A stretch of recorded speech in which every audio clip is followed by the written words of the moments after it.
Hello guys, welcome to my channel. இன்னைக்கு நம்ம my season 76வது episode தான் பார்க்க போறோம். ஸ்டார்டிங்ல எம்ஜே கிட்ட தான் கட்டுறாங்க. அப்ப எம்ஜே கிட்ட போலீஸ் விசாரிக்கிறாரு. நீங்க சொன்னது எல்லாமே மாயா உங்களை சுட்ட, நீங்க மாயா சுட்டீங்க. அப்புறம் எப்படி அந்த மாயா மட்டும் காணாம போனா? அப்படின்னா மூணாவது அங்க யாரோ இருந்திருக்காங்க, அது யாரு அப்படின்னு சொல்லிட்டு எம்ஜேவை பார்த்து கேட்கும்போது அதெல்லாம் எனக்கு தெரியாது, இது எல்லாமே மாயாவோட பிளான் தான். அவ தான் என்னோட பையனையும் கொண்டிருப்பான்னு நினைக்கிறேன். எல்லாமே பிளான் போட்டுட்டு என்னோட பையனையும் கல்யாணம் பண்ணியிருக்கா அப்படின்னு சொல்லும்போது மிஸ்ஸஸ் மாயா அந்த அளவுக்கு பிளான் பண்ணியிருக்கோம்னா அதுக்கு ஏதாச்சும் ஒரு ரீசன் இருந்திருக்கும்ல. அது என்ன ரீசன்? ஏன்னா எந்த ஒரு காரணமுமே இல்லாம யார் பழி வாங்க வருவா அப்படின்னு சொல்லும்போது அவ எதுக்கு எங்களோட குடும்பத்தை பழி வாங்க வந்தான்னு எங்களுக்கு தெரியாது, அதை கண்டுபிடிக்கிறதுக்காக தான் நீங்க இருக்கீங்க அப்படின்ட்டு எம்ஜே இன்ஸ்பெக்டரை பார்த்து சொல்றாரு. அப்போ ருத்ரா கோவத்துல, இன்ஸ்பெக்டர் சார், நீங்க கண்டுபிடிக்கிறதுக்கு முன்னாடி இந்த மாயாவை நான் கண்டுபிடிப்பேன் அப்படின்னு சொல்றான். அப்ப அந்த போலீஸ் இன்ஸ்பெக்டர், இது ஒன்றும் ரேஸ் இல்லை, யார் முதல்ல கண்டுபிடிக்கிறாங்களோ அவங்களுக்கு மெடல் அப்படின்னு சொல்லும்போது யார் அந்த மாயாவை முதல்ல கண்டுபிடிக்கிறாங்களோ அவங்க கையில தான் அந்த மாயா சிக்குவா, என் கையில தான் சிக்கி ஆகணும் அப்படின்னு ருத்ரா சொல்றான். அப்போ இன்ஸ்பெக்டரும் சரி அப்படின்னா இந்த கேம் ஸ்டார்ட் ஆகட்டும், யார் கையில சிக்கிறான்னு பார்ப்போம் அப்படின்னு சொல்றாரு. அங்கே கட் பண்ணா ருத்ரா அந்த ஷூட்டிங் நடந்த இடத்துக்கு தான் வந்திருக்கான். அப்போ மாயாவோட காரை பார்க்கும்போது ஃபுல்லா எரிஞ்சிருக்கு. இதை பண்ணது விக்ரம் தான். மாயாவை பத்தின எந்த ஒரு ஆதாரமே கிடைக்க கூடாதுன்னு அந்த காரை எரிச்சிருக்கான். அப்போ ருத்ரா எதுக்கும் மாயாவோட வீட்டுல போய் அப்படி செக் பண்ணி பார்க்கலாம் பார்க்கும்போது அங்க விக்ரம் தான் இருக்கான். நீங்க இங்க என்ன பண்றீங்க, மாயா அங்க அப்படின்னு சொல்லிட்டு கேட்கும்போது மாயாவாதி யாரு, நான் அந்த வீட்டை 3 நாளைக்கு முன்னாடி தான் வாங்கினேன், முன்னாடி யார் இருந்தாங்கன்னு எனக்கு எந்த டீட்டெயில்ஸுமே தெரியாது அப்படின்னு சொல்றான். எப்படின்னாலும் அந்த வீட்டை விற்கிறதுக்கு அந்த மாயா வந்திருப்பல்ல, அப்ப அவளை பார்த்துருப்பல்ல அப்படின்னு சொல்லி கேட்கும்போது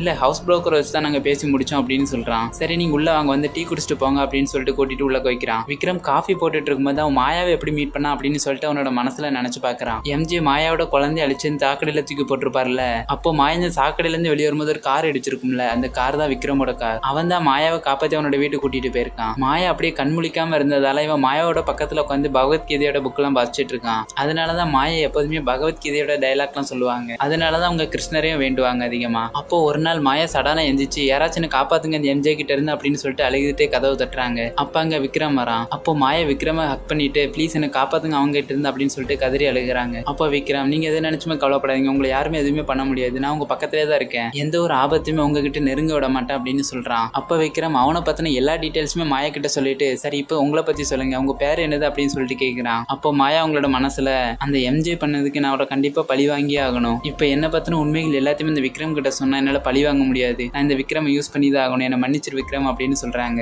அப்போ மாயா விக்ரம் கிட்ட எனக்கு எதுவுமே ஞாபகம் இல்லை, நான் எல்லாத்தையும் மறந்துட்டேன், என்னோட பேரு கூட என்ன ஞாபகம் இல்லை அப்படின்னு சொல்றாங்க. அப்போ விக்ரம் தான் மான்விக்கு மாயான்ற பேரை வைக்கிறான். அப்போ ருத்ரா, மாயா தான் யாருன்னு உங்களுக்கு தெரியாது இல்ல, அப்படின்னா அவங்க வீட்டுல தேடி பார்த்துக்கலாமா அப்படின்னு சொல்லிட்டு கேட்கிறான். அதுக்கு விக்ரம் ஓகே அப்படின்னு சொல்லிட்டு தேடி பார்க்க விடுறான். அப்போ சடனா ருத்ரா மேல போகும்போது அவன் அப்படியே தடுக்கிறான். ஏன்னா மாயாவும் மேலதான் இருப்பாங்க, நீங்க மேலலாம் போகாதீங்க, ஏன்னா என்னோட திங்ஸ்ல நான் அரேஞ்ச் பண்ணல அப்படின்னு சொல்லிட்டு இருக்கும்போது நான் இதை உங்ககிட்ட ரிக்வெஸ்ட் பண்ணி பொலைட்டா தான் கேட்கிறேன், நீங்க மட்டும் என்ன மேல விடலைன்னா ஃபோர்ஸ் பண்ணி போக வேண்டியிருக்கும் அப்படின்னு சொல்றான். அதனால விக்ரம் சரி போங்க அப்படின்னு சொல்லிட்டு விடுறான். அப்போ ருத்ரா அந்த ரூம்லாம் தேடி பார்க்கும்போது அங்க மாயா இல்ல. அப்ப விக்ரமோட பிளாஷ்பேக்ல அவங்க தாத்தா அந்த பொண்ணு யாருன்னே தெரியாது, அந்த பொண்ணை போய் கல்யாணம் பண்ண போறேன்னு சொல்ற அப்படின்னு சொல்லிட்டு இருக்கும்போது தாத்தா அந்த பொண்ணு ரொம்பவே நல்ல பொண்ணு, அவளோட கண்ணிலே தெரியுது, இந்த கடவுள் எப்போதுமே நம்மளுக்கு எந்த ஒரு கெட்டதுமே பண்ண மாட்டாரு, இந்த கிருஷ்ணரை நம்புங்க அப்படின்னு சொல்றான். அப்ப அந்த தாத்தாவும் சரி அப்படின்னு சொல்லிட்டு சம்மதிக்கிறாரு. அங்க கட் பண்ணா விக்ரம் மாயாவை பால்கனில தான் மறைச்சு வச்சிருக்கான்.